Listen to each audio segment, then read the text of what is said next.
Hi, today we're going to talk about how you buy and sell a home simultaneously. Can you do it? How do you do it? And honestly, where do you start? So stay tuned because I'm going to cover these topics in the next few minutes.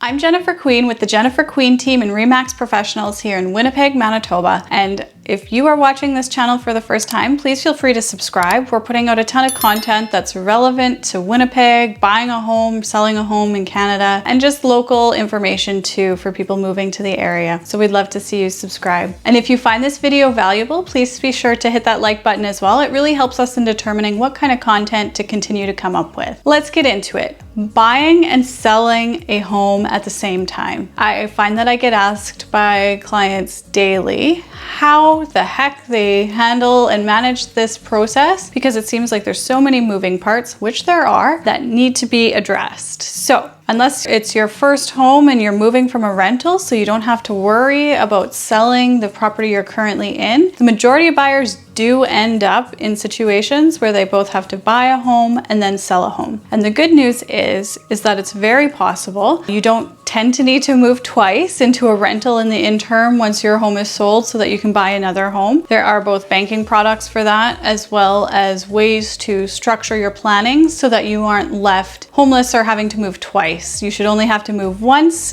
into that next home. So where do you begin? I would say the most important step is to start with your realtor. Invite them over, give them a tour of your home, get a nice assessment done of the value of your home, whether or not there's any projects worthwhile doing that would increase the value, and just figure out really how much equity you're working with because that will have a huge impact on your future budget. Also, discuss in this meeting with your realtor what you're looking for in your next home. A lot of the time, your realtor will be able to say, okay, if you're looking for 4 bedrooms in this neighborhood with a garage, etc., you should be expecting to spend in the range of this to this. And really having those numbers up front, what you can get for your current home, as well as what you should be expecting to pay for your next home, is going to be very important for the next step of the process. So if the numbers your realtor gave you sound reasonable, then the next step is to go talk to your mortgage broker or banker or lender just to run the numbers with them. Make sure that the numbers you're looking at are feasible and within reason. Say this is what we expect to get for our home. These are what we're anticipating for closing costs based on that discussion with our realtor. And this is what we're anticipating spending on the new home. And then also go over all of your other financials at that point as well. A lot of the time there can be some surprises. Perhaps there's something in your credit history that you didn't even know had popped up that needs to be cleared away before they'll give you that approval. Or sometimes the debt servicing ratios will also be a little out of line. But during this meeting with your mortgage broker, banker, lender, what is going to come of it is they are probably going to give you,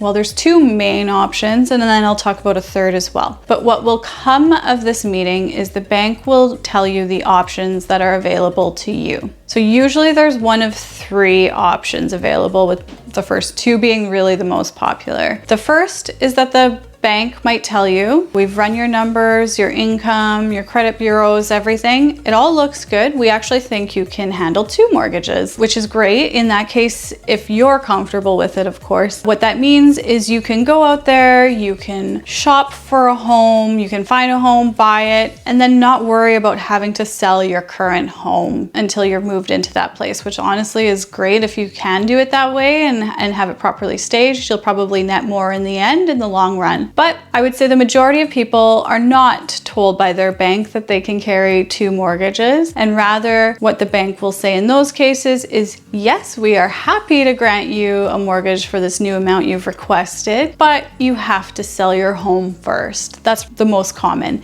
And then the third one that we sometimes hear too, and it's something you might want to look into depending on your situation, is keeping your existing home but having it as a rental and having the bank run those numbers instead. So you would be purchasing a new property, and sometimes they'll shift equity for you, and then you would be keeping your other property, but they would be looking at the rental income you're receiving as part of your debt servicing. So it might be an option, and honestly it depends on you and your personality. Me personally, I regret selling the first 2 properties I ever owned because I would have loved to keep those as rentals, and knowing what I know now as a realtor, I probably would have done things a little bit differently. But again, you know yourself better than anyone else, and you want to have these discussions about your options with your banker so that you know where you're going to land in terms of either being able to purchase another property without selling your home or having to sell your home before you can purchase another property. Okay, so the bank has given you your options, and now this next portion of this discussion is really going to pertain to the people, which I find to be the majority, that need to sell their home before they can buy a new home. If you were told this, then you need to speak with your realtor and formulate a plan first of all. But I'll give you kind of some general ideas of how we structure or strategize in these markets. So currently in Winnipeg, we are in a seller's market, which means there's no inventory. I shouldn't say no, but there's very limited inventory and a lot of buyers out there. So what that means, it's selling a home is much easier right now than it would be in a typical market. My usual recommendation in markets like this, in these strong sellers markets, and this is going to sound scary, but find a house to buy first. And that reason is that it's actually more challenging to find a home to buy than it is to sell your home. As long as the home you're living in is priced properly and shows well in this market, it's almost always going to sell in under that 20-day mark. Now, this is a very, very competitive seller's market. Again, talk to your realtor and get an update on just where the market's at and what reasonable expectation for days on market is before jumping into any of these strategies and going and putting offers on homes. But right now, typical selling time is pretty quick, usually under 20 days. A lot of homes are selling actually on their offer date, which means usually only 5 to 6 days on market. Now, there are some caveats to this recommendation. If your home has, say, cracks in the foundation or deferred maintenance or things that might make it a trickier sale, perhaps you didn't get permits for the work done, then this might not be the right strategy for you, because sometimes those homes do take longer to sell and you don't want to be in a position now where you're having difficulty selling your property while you have an accepted offer out there on another property. Now, in this scenario, you are buying your new home before selling your existing home. And I know that sounds super scary. And what a lot of people ask is, well, can't I just put a condition into my offer stating that I am writing this offer subject to the sale of my existing home? And the answer is yes, absolutely. You can put that condition into your offer. However, if you are competing against a bunch of other offers, the odds are the majority of those offers don't have conditions like that, and your offer will likely be tossed aside, because why would a seller take on that risk when there are other strong offers in front of them that don't have that additional risk? So if you have a high risk tolerance or comfort in the process and comfort in what your realtor's showing you in the market, that things are selling quickly, homes like yours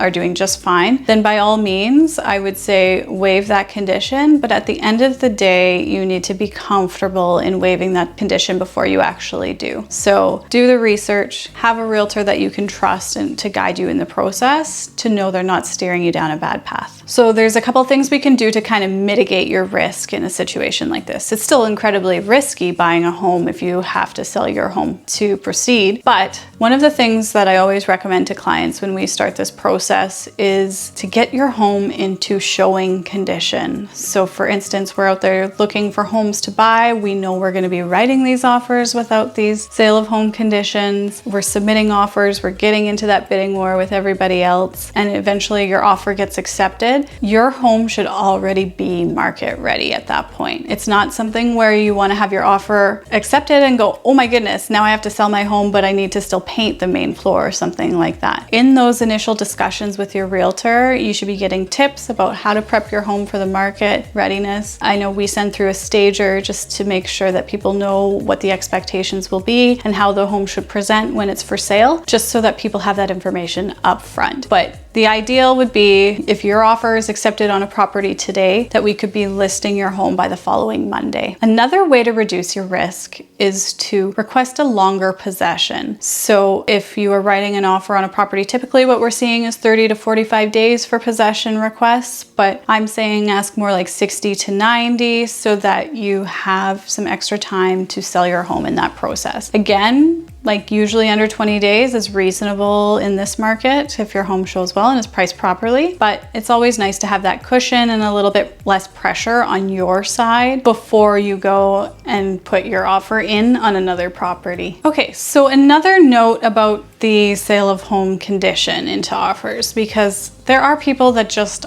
aren't willing to write offers without that condition in there if they have to sell their home to meet the bank's requirements. And I totally get that. In a market like this that's very heated and strong, my recommendations will slightly change for people that are insistent upon having that condition within their offer. In those circumstances, what might work in your best interest is to actually start touring homes that have been on the market for a little while. So 30 days plus, I would say, considering the market here is usually selling in under 20 days, 30 days seems like an eternity for these sellers. So they're oftentimes more willing to entertain offers with additional conditions, and one of these could be the sale of home condition. Just keep in mind too that stuff in this market that has been sitting on for a while, there's usually some kind of reason for it, whether it be a matter of the home just being structurally unsound or maybe just needs some updating cosmetics. It could be something as simple as that. Sometimes too, the listings are just overpriced and that's why they're sitting. Do though expect to pay a premium if you are inserting that condition into your offer. Sellers do expect to be compensated for additional risk in accepting your offer. And just another note about the writing with the sale of a home condition. Even if you get an offer accepted with a home sale condition inserted within it, what you're going to find in Manitoba is that there's an additional clause that a seller can have inserted then into the offer that allows them to continue to offer the home for sale. And in the event they receive another offer, they give you usually a period of time to cancel or waive your condition, but usually that's only about 48 hours. So there's still a good chance, even if you have an offer accepted by the seller on a property with the sale of your home condition, that somebody can come in and bump you out if you're unable to remove that condition in a 48-hour period. So now let's talk about strategy when you're in a buyer's market. Buyer's market are the exact opposite of what we're seeing here. You'll find that there is an abundance of homes, but not enough buyers out there to buy them. So things tend to sit for longer. There's more options on the market, and you do really tend to have more negotiating power in a market like that as a buyer. In those markets though, what my recommendation would be is absolutely sell your home first. You don't want to have an offer out there on a property and just have time ticking away while you're stressing about selling your current home. Same thing, you could always insert that clause, have an offer accepted on a property conditional upon the sale of your home, but again, you're still at risk of losing the property should another buyer come along and submit an offer as well. So in a market like this, my advice is put your home on the market, get it sold, then buy something. Again, possession dates can be used to your advantage. Give yourself a nice long window of time to find a new home. But again, there's many more options in a buyer's market, so your selection will be much bigger. It won't be so difficult to find something to buy. Another good thing to be doing while your home is for sale in a buyer's market is to just have your eye even loosely on the market. See what things are selling for, perhaps tour some homes and see if they look perfect, just to get an idea for what things are going for, so that when the time does come, when your home does sell, that you are comfortable with the market and ready to take action if the right home does come up. There's nothing worse than buyer's regret when somebody talks about the home they saw first, and if they only knew what they know now, they would have bought that one. That's the worst. So